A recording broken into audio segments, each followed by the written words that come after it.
আসসালামু আলাইকুম। বৌদি, তুমি কেমন আছো? ভালো আছো?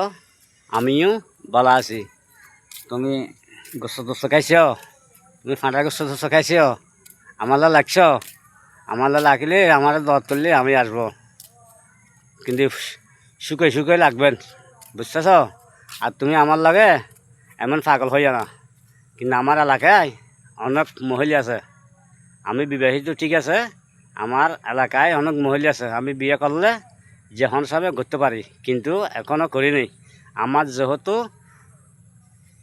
একটা জিনিস অপূরণ আছে, এটা যদি পূরণ করতে পারলে মাসের দিন বিয়ে করবো একটা, বুঝছো? এখন তুমি পলায় করবে না, আমি তোমার সাথে পলায় করি না। তোমার যে হতা বলছো মানে সে কথার উত্তর আমি তোমারে দিছি। তুমি আই লাভ ইউ বলছো, আই লাভ ইউ বলছো, আমি তোমারে আই লাভ ইউ টু বলছি। কিন্তু আমি তোমারে ওরম ভালোবাসা দেবো না। তুমি হলো হিন্দু, আমি হইলাম মুসলিম, ঠিক আছে? তোমার সাথে আমার কোনো প্রয়োজন নেই, ওগুলো করানোর কোনো দরকার নেই। তুমি আমার সাপোর্ট করো, আমি তোমার সাপোর্ট করবো। এইটাই যে ভাই বোনের কথা, আমি এটা জানি বাস্তব, আর কিছু জানি না। ওইরকম ভালোবাসা আমার কাছ থেকে পাইবা না, আমার কাছ থেকে নিবেও না, বুঝতেছ?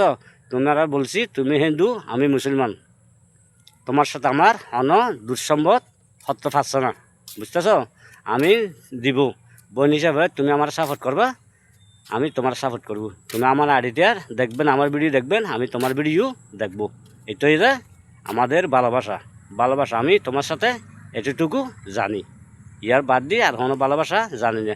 বিয়ে করলে আমার এলাকাতুন আমি বিয়ে করবো, কিন্তু আমার একটা শক্ত আছে। আমার শক্ত জন যদি মানে আমি ফুরেত ফেললি, তাও আমি বিয়ে করবো। এখনও করবো না, এখনও করবো না। আমার শক্ত বুঝুন যে আমি একটা বিয়ে করবো, বুঝছো? ধন্যবাদ দিচ্ছি সবাইকে, আন্তরিক শুভেচ্ছা।